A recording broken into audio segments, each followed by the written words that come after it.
Hi, welcome to அடடடா அசத்தல் சமையல். இன்றைக்கி வீடியோவில் வந்து நம்ம ஒரு சூப்பரான ஒரு பிரேக்ஃபாஸ்ட் ரெசிபி பார்க்க போகிறோம். இது வந்து குழந்தைங்களுக்கு ஃபேவரட்டான ஒரு பிரேக்ஃபாஸ்ட். அப்புறம் நம்ம வந்து 10 நிமிஷத்தில் இதை செஞ்சு முடிச்சிடலாம். இன்றைக்கி நம்ம பார்க்க போகிறது வந்து பேன்கேக். அதுக்கு முன்னாடி நீங்கள் என்னோடய வீடியோவை ஃபஸ்ட் டைம் பார்க்குறீங்கன்னா லைக் பண்ணுங்கள், சப்ஸ்கிரைப் பண்ணுங்கள், பக்கத்தில் இருக்க பெல் பட்டனை கிளிக் பண்ணிக்கோங்க. இப்போ நம்ம பனானா பேன்கேக் செய்ய தேவையான பொருட்களை பார்த்துடலாம். இதுக்கு வந்து நான் 1 கப்பு வந்து ஆல் பர்பஸ் ஃப்ளார் எடுத்திருக்கேன், இல்லைனா மைதா மாவு எடுத்துக்கலாம். அதுக்கப்புறம் வந்து வாழைப்பழம், 1 கப்புக்கு பார்த்திங்கன்னா 2 வாழைப்பழம் போடலாம். ஸோ நல்ல பழுத்த வாழைப்பழம் எடுத்திருக்கேன். அதுக்கப்புறம் வந்து சர்க்கரை வந்து நம்மளுக்கு எவ்வளோ ஸ்வீட் வேணுமோ அதுக்கேற்ற மாதிரி, ஏன்னா நம்ம எடுக்கிற வாழைப்பழத்தை பேஸ் பண்ணியும் இருக்கும். வாழைப்பழம் வந்து ரொம்ப ஸ்வீட்டாக இருந்துச்சுன்னா சர்க்கரை வந்து கொஞ்சம் கம்மியாக தேவைப்படும். அதுக்கப்புறம் வந்து ஒரு 1/4 கப்பு வந்து பால், அதுக்கப்புறம் 1 முட்டை, அதுக்கப்புறம் வந்து வெனிலா எசன்ஸ் எடுத்திருக்கேன். வெனிலா எசன்ஸ் வந்து ஆப்ஷனல் தான், நீங்கள் வந்து ஏலக்காய் கூட சேர்த்துக்கலாம். இப்போ ஒரு மிக்ஸி ஜாரில் வந்து நம்ம அரைக்கிறதுக்கு தேவையான பொருளெல்லாம் சேர்த்துடலாம். இப்போ இந்த ஜாரில் வந்து நம்ம வாழைப்பழத்தை சேர்த்துடலாம். இந்த வாழைப்பழம் பார்த்திங்கன்னா 3 வாழைப்பழம் ஜாயிண்ட்டாக இருக்குது, அதனால தான் நான் இதில் இப்படியே வச்சுருக்கேன். ஸோ நான் இதில் வந்து 2 தான் சேர்க்க போகிறேன். 2 வாழைப்பழத்தை வந்து நம்ம இதில் சேர்த்துடலாம். வாழைப்பழம் வந்து நல்லா பழுத்து இருந்தாலும் பரவாயில்ல. நான் இன்றைக்கி வந்து நாட்டு வாழைப்பழம் எடுத்திருக்கேன்.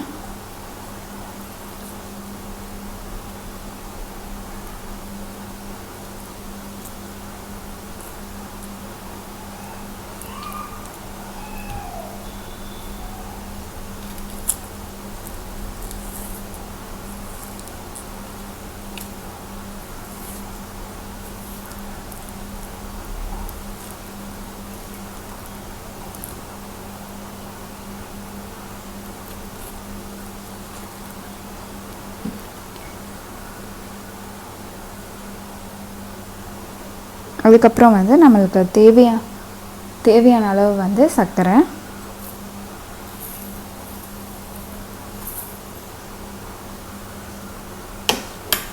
அதுக்கப்புறம் வந்து 1 முட்டை,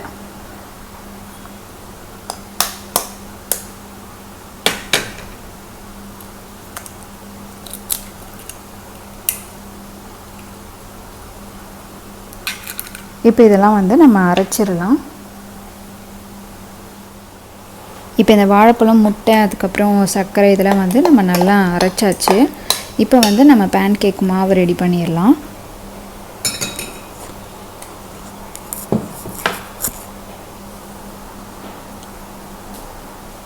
இப்போ வந்து ஒரு கிண்ணத்தில் வந்து நம்ம எடுத்து வச்சுருக்க மைதா மாவு வந்து சேர்த்துடலாம்.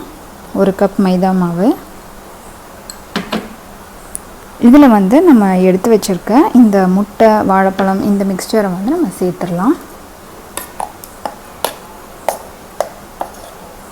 கொஞ்சம் கொஞ்சமாக சேர்த்து மிக்ஸ் பண்ணிக்கோங்க.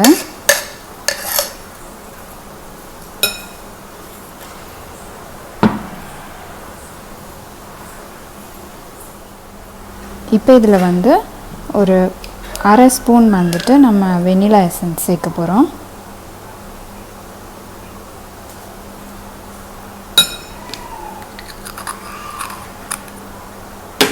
அதுக்கப்புறம் வந்து ஒரு பிஞ்ச் ஆஃப் பேக்கிங் சோடா சேர்க்க போகிறோம்.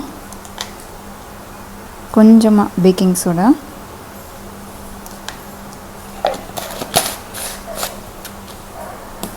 இப்போ இதை வந்து நல்லா மிக்ஸ் பண்ணிக்க போகிறோம்.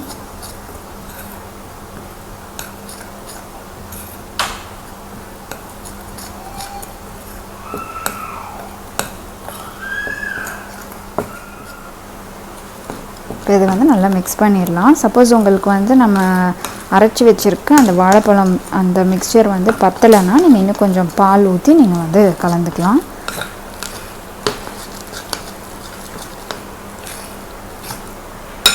நான் வந்து இதில் இன்னும் கொஞ்சம் பால் சேர்த்துக்கிறேன்.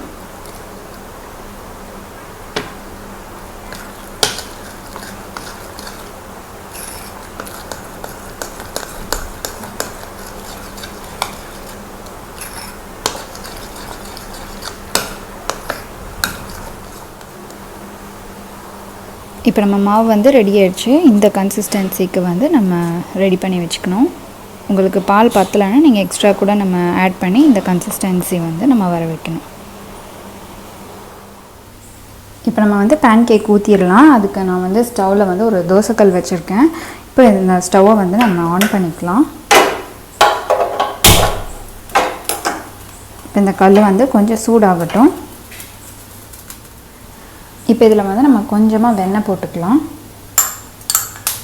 இப்போ இதில் வந்து நம்ம மாவு ஊற்றிடலாம்.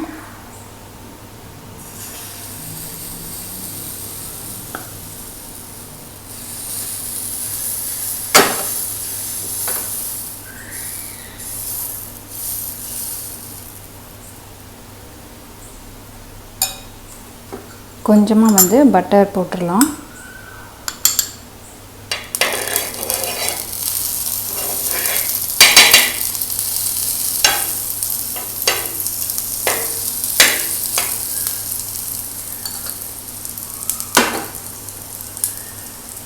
இப்போ இதில் பார்த்திங்கன்னா நல்லா இந்த ஹோல்ஸ் வர ஆரம்பிக்கும்.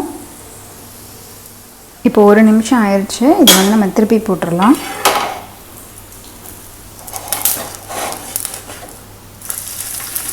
பாருங்கள், பேன்கேக் கலர் வந்து சூப்பராக வந்துடுச்சு. பின்னாடி சைடும் வந்து ஒரு 1 நிமிஷம் இருந்தால் போதும்.